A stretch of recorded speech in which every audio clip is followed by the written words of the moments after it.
Hello mga kamamshis! Welcome to another mini vlog! 5:30 AM pa nga lang, ito at gising na nga ang katawang lupa namin. Sunday nga kasi ngayon at plano naming magsimba ng maaga. Gabi pa lang ay nakapaglaba na ako at dito nga lang namin pinatulo sa may CR. Para pagkagising nga namin kinabukasan ay pwede na naming ilagay dito sa may loob. Ayan, at may humirit pa nga ng isa. Ang bilis nga namin nakaalis ngayon kasi hindi kami nahirapan sa paggising dito sa anak namin. Fast forward, bago nga kami umuwi ay bumili muna kami ng uulamin namin at nitong pandesal. At eto na nga, pagdating namin dito sa bahay ay umaga pa lang ay brown out na. At kapag ganitong senaryo nga na maaga pa lang ay brown out na ay alams na ito na 6 PM pa ito babalik. Kaya ayan, nilabas na namin ang aming pamalakasang butane stove at dyan na kami magluluto. Dahil nga kaping-kape na itong taon na ito kaya inuna ko talagang mag-init ng tubig bago ang lahat. O diva, isang tasa nga lang muna ang tinimpla ko kasi nga ang Diyosawa ay bising-busy pa sa kanyang motor. Magsasain na nga sana ako pero itong anak namin ay panireklamo dito sa aking likuran na pawis na daw siya. At eto na nga ang sinasabi ko, nag-umpisa na naman itong Janakis namin na magkalat sa kanyang mga laruan. Ayan, at hinayaan ko na nga lang siya muna na maglaro dyan kaysa naman mag-cellphone. Pawis na nga ang taong ito pero eto, kaping-kape pa din.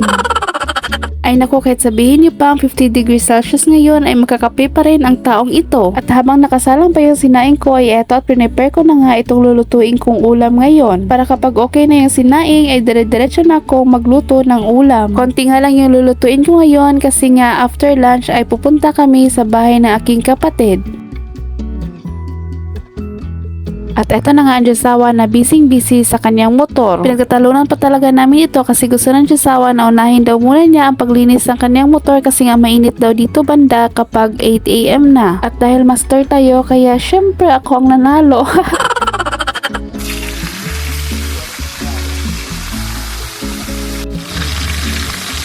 Pagkaluto nga ng pritong isda ay sinunod ko na agad sa pagluto itong sinabawang gulay. Madamihan talaga akong maglagay ng malunggay kasi yan ang nakasanayan namin doon sa may probinsya. Pero kapag bibili nga ako dito ng luto na ay naku, walang malunggay. Minsan meron naman pero sobrang konti.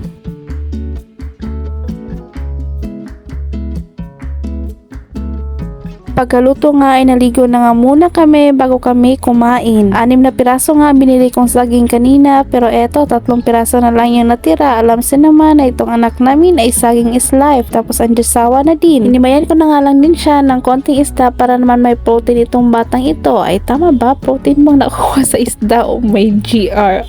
Nabuan ko na nga lang din itong anak namin para mabilis matapos at para madami-dami din ang makakain niya ngayon kasi nga sobrang init na talaga dito at gusto ko nang umalis. Pagkatapos nga namin kumain ay nagpahinga nga lang kami saglit at gumayak na nga din. Actually 2 PM pa nga sana ang plano namin na umalis kaso nga lang nag-burn out tapos ayoko nang magkikilos-kilos kasi nga ang bilis-bilis mong mapapawisan o diva ang arte. Tapos tumagdag pa na biglang nawala ang tubig kaya sabi ko sa Diyosawa ay tara na, hindi na nga kami nakapaghugas at mag-evacuate na kami. Paulan na nga sa mga oras na ito at mabuti na lang at hindi kami naabutan. Nandito na nga lang. Bye bye!